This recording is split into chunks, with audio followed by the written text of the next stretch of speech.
बिदि थासारिखौ नुनानै जिथुनिखि सेरफांगुरिनि गामि मा बुंनो जोबोर दुखुनांथाव बाथ्रा दिनैनि डेटआवहाय जिथुनिखि जोंनि बर' सेरफांगुरि होननानै नङा ढेकियाजुलिनि सानिफ्राय गोबां दङ बर' गामि प्राय जियानोखि जों 70,000निबो बांसिन सुबुं अनजिमा दं बेबायदि जायगायावहाय दासिमबो जिथुनिखि डेभेलपमेन्टआथ' गैथारा लाथिख' आरो लोगोसे जिथुनिखि जोङो 30 बोसोर बेक जाना दं जिथुनिखि दानि मुगायावहा जों नामावल'सो 5G दिनै बेयाव नेटवर्क गैया मबाइलावहाय लामा गैया दालां गैया हस्पिटाल गैया लोगोसे जोंनि गोबां लाइमोन सेंग्रा सिख्लाफोर दङ बिथांमोना दायो बेखार जाना दं ग्रेजुएसन खालामनाय सोरबा MA खालामनाय सोरबा MSc खालामनाय गोबां इउनिभारसिटियाव फरायनानै दङ दिनै अल आसामावहाय जोंहा जुदि ST आ जुदि 15% रिजार्भमोनब्ला दिनै जोंनि मानसिफोरा मानोथो गैया बेखायनो आङो मोनसे गुरै खावलायनाय थाबाय जिहेतु जों जाबाय लाइमोन जों लाइमोन हिसाबै बयबो ज' जानांगोन सांग्रां जानांगोन बेखौ जों बयबो नाजानांगोन नोंथांखौ दाख्लै ससियेल मिडियायाव नुनाय जादों नोंथाङा ढेकियाजुलि समस्तिनि सासे बिजाथि महरै BPFनि जानानै गसंनो दा साखाफारा जादों होननानै नोंथाङा ससियेल मिडियायाव बुंदोंमोन थारैनो नंमारगौ ना औ जोंथ' एक्सुअलि आङो ढेकियाजुलि बियाबनि BPF दोलोनि आफादगिरि लोगोसे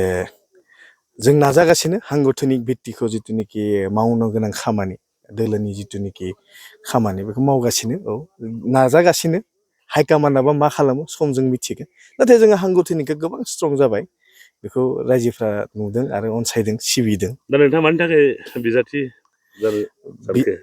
बिजाथि साननायनि खोथा गैयामोन मानो होनब्ला जों जिथुनिखि जों गामियाव देरनाय सेंग्रा लोगोसे जोङो जाबाय जोंनि बर' हारियाव जुदि जों जुदि दैदेनाबा सोर दैदेननो मानो होनब्ला जोंनियाव गोबां दैदेनगिरि दं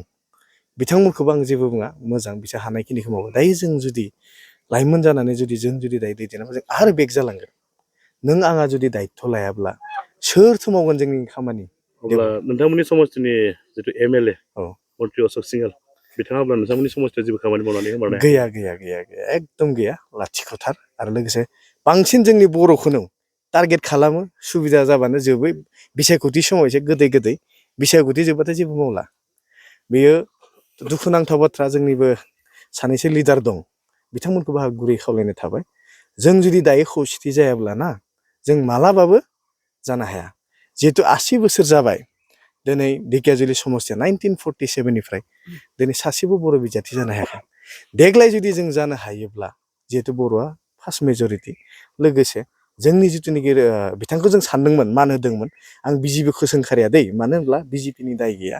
बिथांनि जिथु खामानि मावनाय अशोक सिंहाल बिथांनि खामानि मावनाया एकदम नायलाय मा अबस्था दिनै लामा दाथा दालांनि अबस्था गैया दिनै जों फैनोनो हाया सोरबा जुदि आइजोआ बेमारि जायोबा सोरबा न'खरनि बेमारि जायोबा लामायावनो जिउ जोबलांगोन बेबायदि कन्डिसनाव दङ थ' बेखौ सानदो जोंनि इसिबां मोजां गामि दं मोजां मिथिंगायारि गामि दिनै बेफोरबायदि गामियाबो दिनै बहुद बेक जिथुनिखि दुखु मोनो गाबनो ओंखारो मालाब्ला बे बुस्थुआ जानो नाङा बेखायनो जों मानसिया जुदि जों खौसेथि जायाबा जों मालाबाबो जानो हानाय नङा आरो देग्लायथ' गोबां सुजुग दं सुलुर दं आसा खालामो रायजो नोंथांमोन ढेकियाजुलिनि बियाबनि जानानै बयखौबो खुलुमनाय बावहरनाय थाबाय आरो लोगोसे बयबो बेबायदिनो हेफाजाब होगोन होननानै जोङो आसा खालामदों नोंथाङा बेसेबांसो फोथायनाय दं जे देरहागोन देरहानायखौथ' मा बुंनो रायजोआनो राजा नङा दालाय माबायदि अनसायनाय मोनदों बर्थमानथ' थिगानो दा सम फैथों लासै समजों मिथिगोन रायजोफोरा जुदि गोसो जायोब्ला औ नंगौ जोंनो लकेल बिजाथि बर' बिजाथि नांगौ होनना सानोब्ला रायजो राजाफोरा जुदि अननाय सिबिबा निस्सय जों बेयाव आरामसे देरहानो हानायनि माबा दं नोंथांनि फेक्ट'रा सोरजों जागोन आंनि फेक्ट'राथ' जिथु नुदों BJP होननानै आं बुंला अशोक सिंहाल बिथाङाथ' जाखाया हयथ' कंग्रेसजों जानो हागौ मानो होनब्ला कंग्रेसआबो गोबां प्रसार सालायदों नाथाय थेवबो मानो होनब्ला जोंना जाबाय जाय फैया मानोना जोंना सोरबा दाथा जोंना BPFआ सरकार थागोन 5 बोसोर थागोन आरो लोगोसे जोंनाथ' मिथिखायो हाग्रामा सार जिथु आइडिअल'जि सिस्टेम बिथांमोना स्ट्रेट फरवार्ड मानसि जिहेतु फुरा सारा बुहुमावनो बिथाङा दायो फेमास जिहेतु बेबायदि जोंनि बर'आ जों टाइगार होनना बुङो बिथांखौ थ' जोंनिबो आइडिअल'जि बिथांनि जिथुनिखि साननाय हनाय बर'निबा नाना जाति नाना रोखोमनि जातिफोरखौ जाय असमियानो जा आदिबासियानो जा बेंगलियानो जा गरखायानो जा मुस्लिमानो जा जिखुनु माने हिन्दी भाषायानो जा बयखौबो लानानै सोलिनायनि बिथांनि साननायाव दङ आरो आसा खालामो फैगौ बिसायख'थि जिथुनिखि जानो गोनां फैथों हाइकमान्डआ जुदि लुगैयोब्ला माबा मोनसे जागोन बे रायजो राजानि सायाव हगारना जाबाय रायजो राजाया लुगैबा माबा मोनसे जागोन आंनि नाजाजोंल' जाया अशोक सिंगालजों फाइट नांनो थाखाय नोंथाङा रेडि जानानै दंखायो बेथ'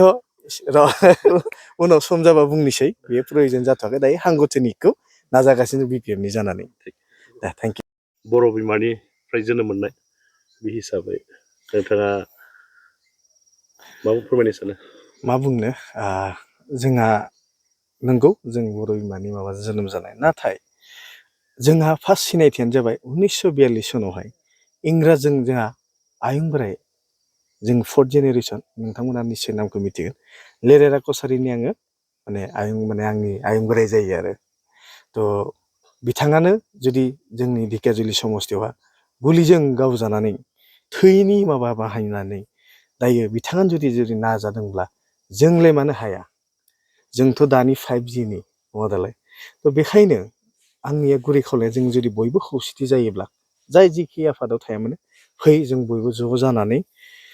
गोदान मुगा गोदान माबाजों टेक्न'लजिजों लोगोसे गोदान खामानिजों लोगोसे गोदान साननाय हनायजों लोगोसे जाहाथे बयबो खौसेथिया आगबारिनि बेवहा जाहाथे बयबो